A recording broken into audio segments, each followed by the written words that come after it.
When authors write religions in their world, they usually start by inventing a god or godlike entity. Then they create a mythology about how the universe was formed, who controls the sun, who guards the underworld, and where humans go after they die. If you want to write a believable religion that you can use for world building and storytelling, you'll have to drag the myth down from the heavens and put it into the hands of flawed, ambitious people looking for answers. In this video, we'll cover exactly how to build a religious institution that dictates habits of its followers, influences nations, and creates powerful conflict for your next world-building project. The first step is to decide what your fictional religion actually believes in. A working belief system needs, at minimum, a claim about how the world came to exist, a claim about what happens when people die, and a claim about what behavior is expected while people are alive. You don't need to detail all of these on the page right away, but you should know enough of them to understand how they shape the characters who hold these beliefs. Your religion's origin story will instill certain values. If the world was created through an act of generosity by a divine being, the religion probably values giving. If the world emerged from a conflict between divine forces, the religion might have strong opinions about violence. They might prohibit it strictly, or glorify it, depending on who won. In Norse religions, Vikings would worship gods who actively reward death in battle. Valhalla is an afterlife entirely reserved for warriors who die with a weapon in their hands. That single cosmological belief shapes an entire culture of raiding, conquest, and bloodshed. The cosmological starting point ripples forward into every other belief the religion holds, including its politics, its ethics, and its relationship to outsiders. The afterlife shapes the morality of your world. If your religion promises a positive afterlife on the condition that you behave a certain way in your current life, it creates an entire structure of rules, sins, redemption, and forgiveness that needs to be managed by someone. If there's no afterlife and death is simply the end, the religion's focus becomes entirely on what makes a life worth living right now. If reincarnation is involved, the belief system could track a person's behavior across multiple lives. That completely changes how guilt, punishment, and the purpose of suffering function in your society. The problem your religion is solving is the first piece to figure out. Every major belief system is organized around something it believes is fundamentally wrong with being human. Something needs to be corrected, transcended, accepted, or atoned for. Ask yourself, what does this religion believe is fundamentally wrong with humanity? How does its origin story dictate what its followers value today? What are the rewards promised to devout followers, or the punishments for non-believers? Next, figure out what the religion asks of its people. What a religion asks of its followers is where belief becomes daily life. A religion that has specific rituals communicates its values through its habits, without having to state them directly to the reader. Religious obligations that actually cost its followers something are the most interesting. A religion that requires donations creates financial strain for poor believers, while accumulating wealth for the institution. That creates obvious tension between what the faith teaches and how the institution behaves. Sacrifice is worth thinking about separately. What is asked, from who, and under what circumstances? Think about a world where the dominant religion strictly prohibits the use of your world's magic system, viewing it as a perversion of the creator's grand design. That creates a major disadvantage, and might give rise to state-sanctioned mages who operate as human weapons. Because of that restriction, citizens in that world who can use magic might face systemic oppression and eventual genocide. In this example, religions shapes the geopolitical conflict of the entire story. When you require sacrifice from high-ranking church members, but not from regular people, you create a different institution than one that requires the same from everyone, regardless of rank. This type of inequality creates huge resentment. Ask yourself, what daily habits do these believers of your religion have to perform without fail? What is the hardest thing this religion asks its followers to give up? Who bears the heaviest burden of sacrifice inside the community? The next step is to figure out who gets to speak for the religion. This is one of the most important decisions you'll make. Some religions have a single, clear hierarchy. Usually there is an authoritative head, like a pope, then a ranked clergyman below them, and a normal population of followers at the bottom. Authority flows entirely downward. Doctrine is declared at the top and preached at the bottom. This is efficient but fragile. If the pope or clergy hide a dangerous secret, the entire foundation of the religion is constantly at risk of collapsing. Some religions have spread out authority. You have regional leaders with different schools of interpretation and local congregations with their own doctrines. The central pope can't enforce uniformity even if it wants to. Different communities interpret the same doctrine differently and practice it differently. Similar to the different denominations of Christianity, this produces a religion that looks unified from the outside, but contains significant internal disagreement. It's a much more realistic version of any institution that has spread across a large territory over a long period of time. Ask yourself, who has the absolute final say on what the religion teaches? And what happens when someone outside the hierarchy claims to speak directly to divine power?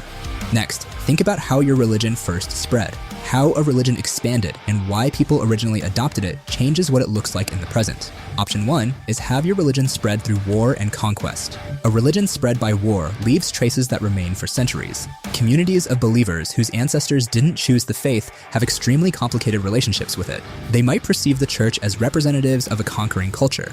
They might struggle with a doctrine that doesn't map cleanly onto local conditions. The blending of a forced religion with existing practices is almost inevitable when religious conversion is forced. Institutions often spend generations trying to suppress them with mixed results. Another option for how your religion spreads is through the trade of goods. Merchants carry their practices with them across borders. The religion arrives as foreign and voluntary. Communities form around immigrant populations and eventually spread to the local population by offering something they didn't have before. This version tends to produce religions with more tolerance for local variation because they slowly grew over time with local populations. Some religions spread because of what they offer in concrete terms. A faith that provides real benefits compared to what you currently follow is valuable. Things like medical knowledge, protection, education, or community support during a crisis. Religions like this spread easily because joining them just makes practical sense. You could also use rumors to spread a religion in your world, like a legend of a mythical liberator that slaves, prisoners, and the oppressed talk about. The followers spread the belief because it gives them the concrete promise of freedom. People adopt the belief because it's the only thing giving them hope in a horrific situation under a tyrannical power. Ask yourself, did your religion spread through force, trade, or through the promise of a better life? What older beliefs were crushed or absorbed when it took over? And why would a peasant actually want to join the faith? Next, think about the age of the religion in your world. A new religion is still close to its founding moment. The first generation of believers actually knew the founder, or knew someone who did. The doctrine is still being actively negotiated. Different factions have competing claims about what was actually said and what it meant. The institution hasn't yet acquired the financial and political power that determines how institutions behave. The whole project is still close enough to its origin that a significant defection or a lost argument can reshape it permanently. An established, older religion has different problems.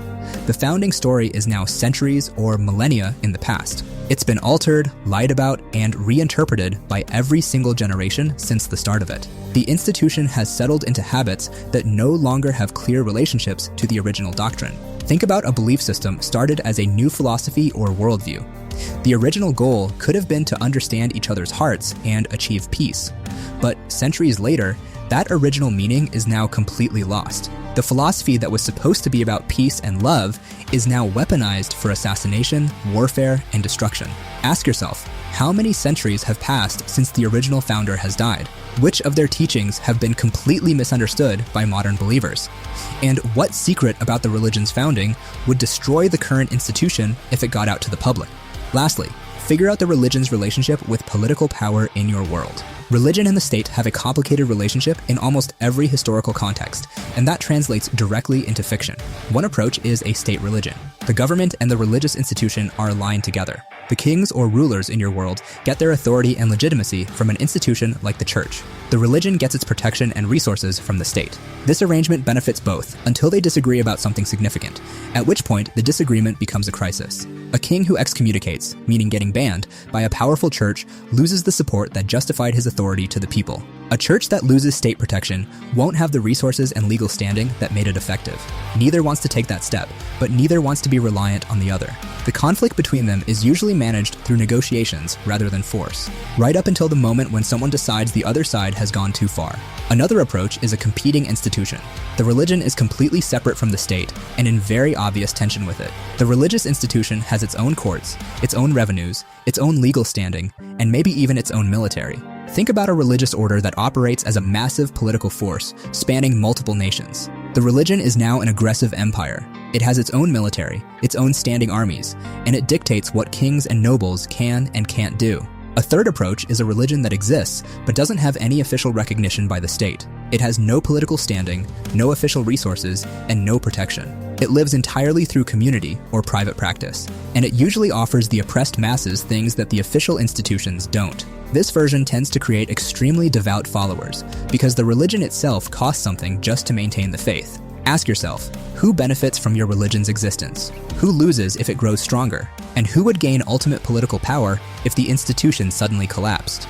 In conclusion, if you want to write a religion for your next story, it takes more than listing fantasy gods or naming holidays. It requires figuring out what people believe, how that belief dictates their daily actions, how the faith originally spread, how it's aged over time, and who has the power to enforce the rules. If this video helped you, hit the like button and leave a comment below. Also, if you want to get started writing your first one-shot manga, head over to mangascript.com to download the one-shot guide. It's a page-by-page breakdown of 3 high-quality manga one-shots, and it makes it 10 times easier to write your own script. And don't forget to join our Discord community. The link is in the description. It's a great place to share your work and connect with fellow creators. Thanks for watching!